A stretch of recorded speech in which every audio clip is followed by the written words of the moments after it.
से विद्याध्यक्ष से सतगुरुओं की शरण में जाकर, सत्पुरुषों की शरण में जाकर प्रभु की आज्ञाओं को जानना ये व्रत है। और यही हुआ जिन्होंने ज्ञान प्राप्त कर लिया है लेकिन कर्म नहीं किया है, वो भूखों मरे हैं सतानंद की तरह।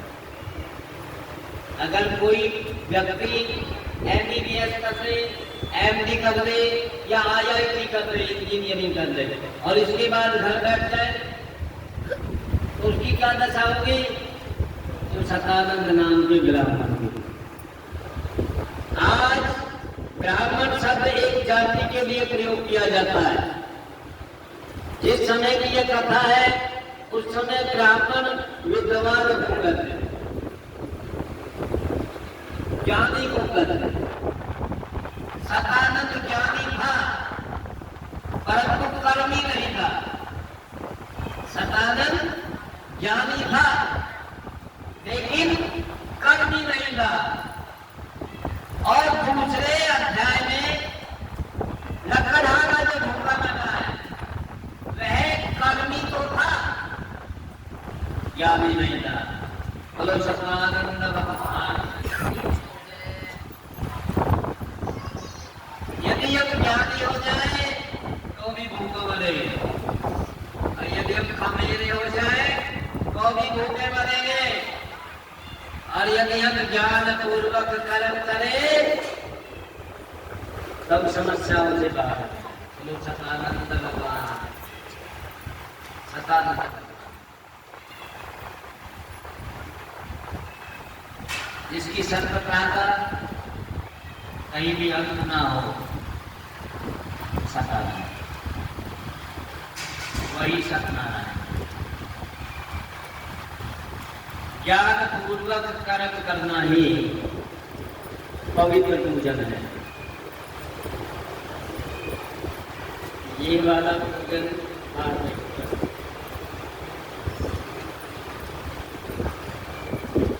मेरी बातें आपको अच्छी नहीं लग रही हो। जब सतानंद एक सत्पुरुष को मिले, बात हुई, सतानंद से कहा दी क्यों मांगते हो? उन्होंने कहा दरिद्र हूं। उसने कहा अच्छी, इससे बड़ी उनकी गाली नहीं है। भिखारी से बड़ी कोई गाली नहीं दुनिया में। शर्म नहीं ना तुम ये काम करते हो? ब्राह्मण होकर ये काम करते हो, अर्थात विद्वान होकर ये काम करते हो, ज्ञानी होकर ये काम करते हो। बस उनको झोली डंडा फेंक घर चला। रात में नींद नहीं आई, चक्कर लगाता रहा। सुबह उठा, स्नान किया, अपनी पोथी बिछाई, अपनी पुस्तकें बिछाई और नगरी में रास्ते के किनारे पेड़ के नीचे आसन लगा दिया। वहां से वेदों का प्रचार करना शुरू किया। लोगों ने सुना, बहुत अच्छा लगा। लोग इकट्ठे हुए जैसे आप यहाँ इकट्ठे हुए। जब विराम हुआ, आरती हुई तो लक्ष्मी आई।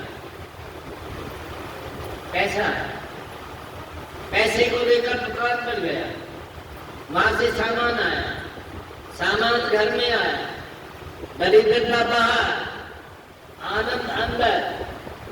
बोलिए सत्यनारायण भगवान की जय। ऐसा ही होगा ना? अब लकड़हारे से उस व्यक्ति ने पूछा तुम कैसे लकड़ियां बेचते हो? उसने कहा मैं जंगल से लकड़ियां काट कर लाता हूँ, मैं आवाज लगाता हूँ लकड़ियां लो। लोग घर से बाहर आते हैं, कहते हैं कि मेरे यहाँ पर डाल दो। फिर क्या होता है? वे मुझे कुछ दे देते हैं। क्या दे देते हैं? बासी रोटी दे देते हैं। कोई फटा टूटा कपड़ा दे। फिर क्या करते हो, जो खाने के लायक होता उसे खा देते हो, बाकी छोड़। कभी कभी उसे घर ले जाता हूँ, उसे बच्चे खाकर बीमार हो जाते। बोलो सत्यनारायण भगवान की।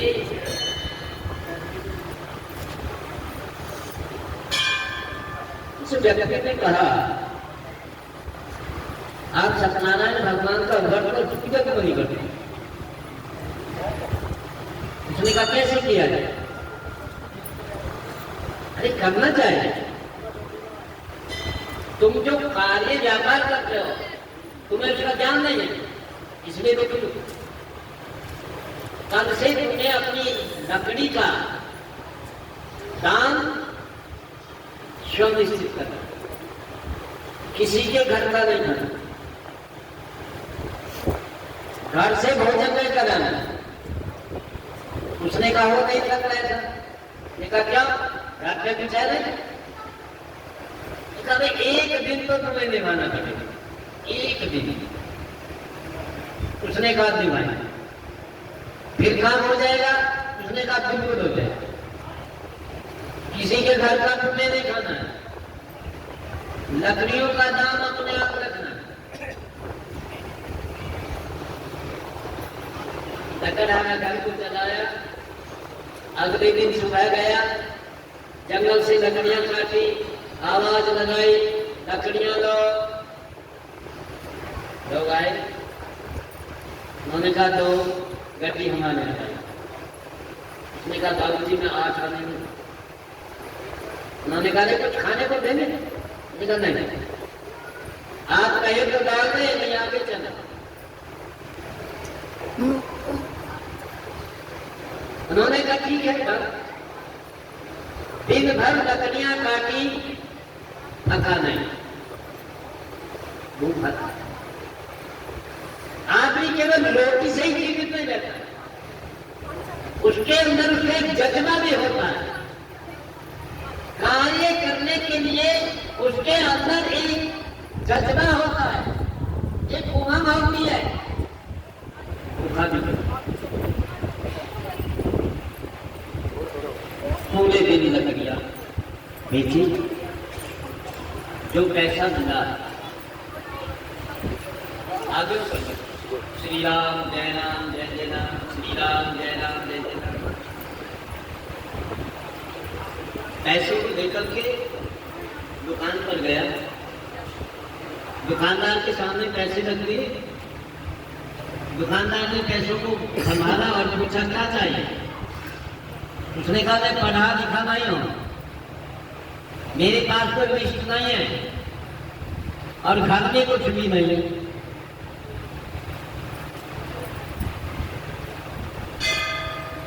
घर में रसोई में काम आने का जो सामान है, जो कुछ भी आ सकता हो उसे। दुकानदार ने कहा 2 आदमी लेकर आओ। लकड़हारा जल गया। उसने सोचा मुझे चोर समझ रहा है। उसने पूछा किस लिए चाहिए 2 आदमी? उसने कहा जो पैसे आपने हमें दिए हैं उसका सामान आप अकेले नहीं ले जा सकते, या तो 2 आदमी और लाओ या कोई सवारी लेकर आओ। लकड़हारे ने कहा ऐसा क्या हो गया आज, जो इतना सामान आ जाएगा जिसको मैं अकेला भी ले जाऊं। उसने कहा कि जितना सामान मैं ले जा सकता हूँ उतना बांध दो और बाकी अपने पास जमा करो। मैं कल आऊंगा, या तो आदमी लेकर आऊंगा या सवारी लेकर आऊंगा। बोलो सत्यनारायण भगवान की।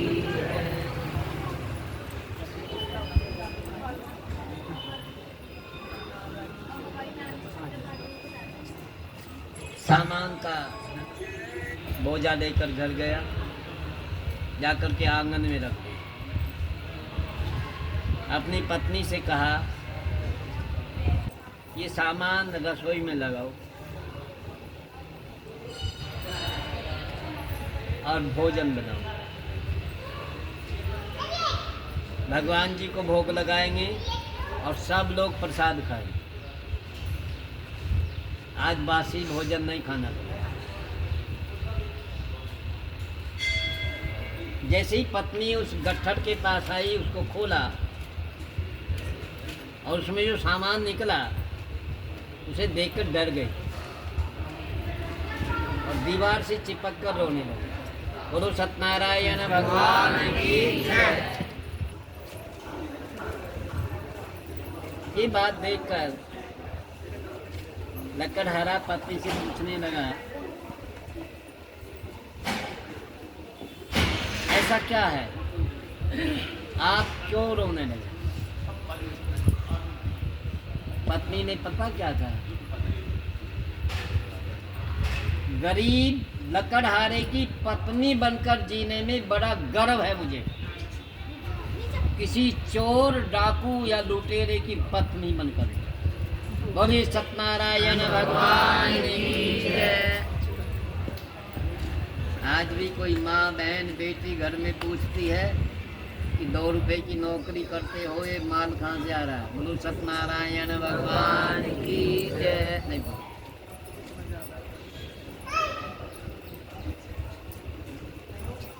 वो भूखों मर रही थी, लेकिन उसके अंदर धर्म जीवित है। जय किसकी होती है? धर्म की। विनाश किसका होता है? लकड़हारे की पत्नी के पास क्या मिला? धर्म।